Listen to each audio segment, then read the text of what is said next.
வாழ்க வளமுடன். ஓம் நமச்சிவாய. அனைத்து தமிழ் உள்ளங்களுக்கும் வணக்கம்.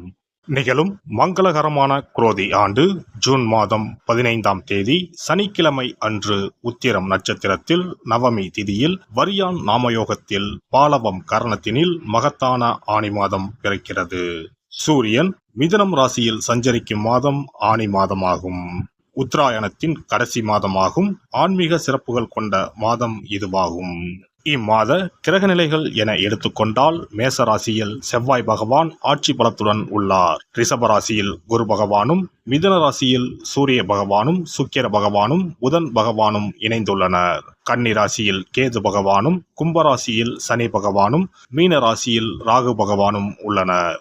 இம்மாத கிரக பயிற்சி என பார்த்தால் ஆனி மாதம் 15ஆம் தேதி மிதுன ராசியில் ஆட்சி பலம் பெற்ற புதன் பகவான் கடகராசிக்கு பயிற்சியாகிறார். ஆனி மாதம் 16ஆம் தேதி சனி பகவான் வக்கர பயிற்சி அடைகின்றார். ஆனி மாதம் 23ஆம் தேதி சுக்கிர பகவான் கடகராசிக்கும், ஆனி மாதம் 28ஆம் தேதி செவ்வாய் பகவான் மேசராசியில் இருந்து ரிஷபராசிக்கும் பயிற்சி அடைகின்றனர்.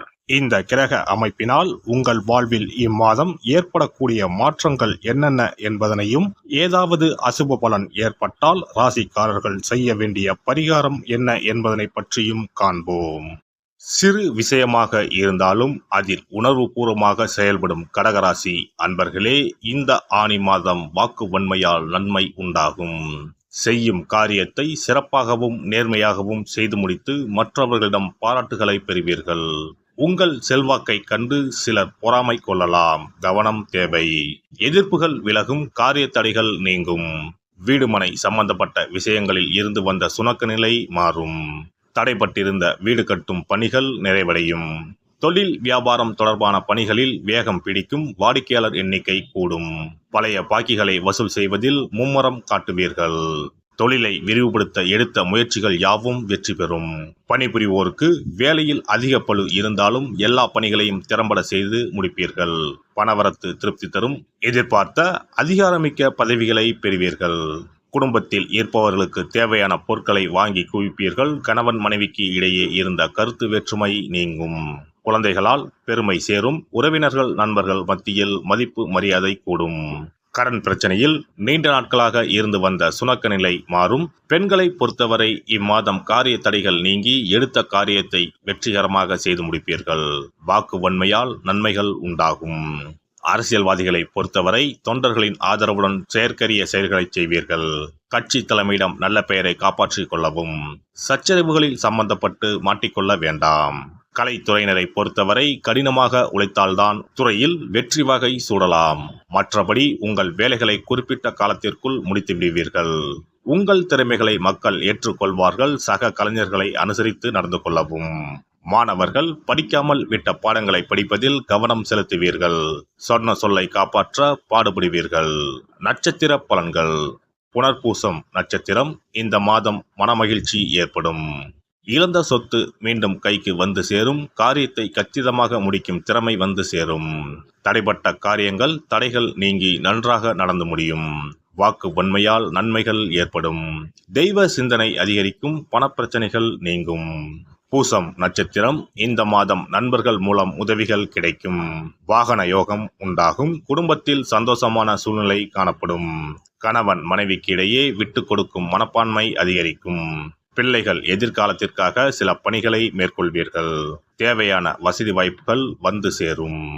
ஆயுள்யம் நட்சத்திரம். இந்த மாதம் திருமணம் போன்ற சுப நிகழ்ச்சிகள் சற்று இழுபறிக்கு பின்னே நடைபெறும். முக்கிய முடிவுகளை குடும்ப பெரியவர்களின் ஆலோசனைகளை கேட்டு எடுக்கவும். தொழில் வியாபாரம் எதிர்பார்த்த வளர்ச்சி பெறும். பழைய பாக்கிகள் வசூலாகும். திங்கள் கிழமைகளில் அருகில் இருக்கும் அம்மனை தரிசித்து நெய் தீபம் ஏற்றி அர்ச்சனை செய்து வழிபட மனக்குழப்பம் நீங்கும். எதிலும் வெற்றி உண்டாகும். சிறப்பு தொகுப்பு. கழுத்தை நெரிக்கும் கடன் பிரச்சனையால் கஷ்டப்படுபவர்களுக்கு எளிய பரிகாரங்கள் உள்ளன. ருண, ரோக, சத்ரு இந்த மூன்றுமே மனிதர்களை வெல்லக்கொள்ளும். அதிலும் கடன் பிரச்சனை கவலையை ஏற்படுத்தி மனிதர்களை கலங்க வைத்துக் கொள்ளும். கடன் பிரச்சனையால் கஷ்டப்படுபவர்களுக்கு எளிய பரிகாரங்கள் உள்ளன. இந்த எளிய பரிகாரங்களை நம்பிக்கையோடு செய்தால் நிச்சயம் பலன் கிடைக்கும். ஒருவரின் ஜாதகத்தில் 6ஆம் இடம் கடன் ஸ்தானத்தை குறிக்கும். கடன் பிரச்சனையால் இன்றைக்கு பலரும் தற்கொலை செய்து கொள்கின்றனர். சக்கரத்தாழ்வார் அருள் இருந்தால் கண்டிப்பாக கடன் பிரச்சனைகள் நீங்கும். பெருமாள் கோவிலுக்கு சென்று சனி மற்றும் புதன் கிழமைகளில் சக்கரத்தாழ்வார் சன்னதியில் துளசி மாலை சாற்றி 12 முறை வலம் வர வேண்டும். ஒவ்வொரு முறை வலம் வரும் பொழுதும் கடன் தீர்வதற்கு மனமுருக நம்பிக்கையோடு வேண்டிக் கொள்ள வேண்டும். தொடர்ந்து 12 வாரங்கள் செய்தாலே கடன் பிரச்சனை தீர்ந்து மன நிம்மதி ஏற்படும்.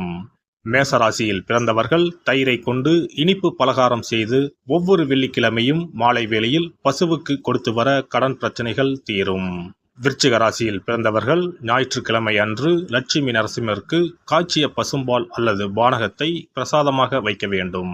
48 நாட்கள் இந்த பூஜையை செய்தால் கடன் தொல்லையில் இருந்து விடுபடலாம். ரிஷபராசியில் பிறந்தவர்கள் ஜவ்வரிசி கொண்டு இனிப்பு தயாரித்து அதை வெள்ளிக்கிழமை என்று பசுவிற்கு மாலை வேளையில் கொடுத்து வர கடன்கள் அடைந்து சுகம் பெறலாம்.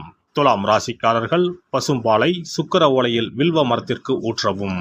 24 வெள்ளிக்கிழமை செய்திட நிச்சயமாக கடன் தீரும். வெள்ளிக்கிழமையில் அரச மரத்தடி விநாயகருக்கு அகலில் 11 தீபமும் 11 முறை வலம் வந்தும் வழிபட்டால் கடன் தீரும். மிதுன ராசிக்காரர்கள் தினசரி சிறிது தயிர் சேர்த்து குளித்து வரவும். கடன்கள் நீங்கும். மாலை வேளையில் சூரிய தரிசனம் அஸ்தமனத்துக்கு முன் செய்து வரவும்.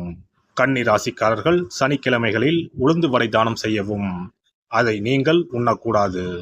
மேலும் துளசிக்கு தினசரி நீர் வார்த்து ஒரு மண் அகலில் நல்லெண்ணெய் விளக்கேற்றி வைக்க ருண நிவாரணம் பெறலாம்.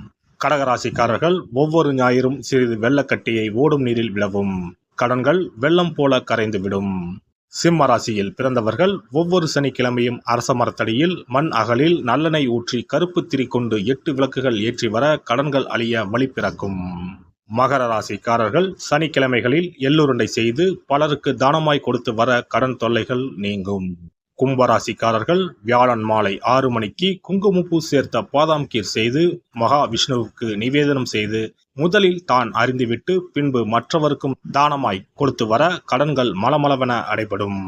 தனுசு ராசிக்காரர்கள் செவ்வாய்க்கிழமைகளில் ஆலய பணிகளுக்கு செங்கல்கள் முடிந்த அளவு வாங்கி கொடுக்க கடன்கள் அடைந்து நிம்மதி பெறலாம்.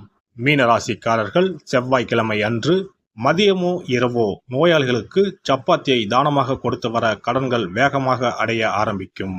குறைந்தது 9 சப்பாத்திகள் கொடுப்பது நல்லது. செவ்வாய் பகவானை மனதார நினைத்துக் கொள்வது நலம் தரும். பௌர்ணமி நாளில் குலதெய்வத்திற்கு படையலிட்டு வழிபடுவது சிறப்பு.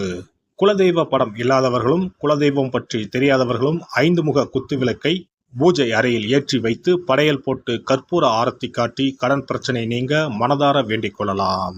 இவ்வாறாக 9 பௌர்ணமிகள் விடாமல் இந்த பரிகாரம் செய்ய கடன் தொல்லைகள் எளிதாக தீர்ந்துவிடும். கடன் தீர்வதற்கான வழிகளும் கிடைக்கும். இந்த பரிகாரத்தை அனைத்து ராசிக்காரர்களும் செய்யலாம். எல்லாம் வல்ல இறையருளால் நீங்களும் உங்கள் அன்பு குடும்பமும் உடல் நலம், நீலாயுள், நிறை செல்வம், உயர் புகழ், மெய்ஞானம் ஓங்கி வாழ்க வளமுடன்.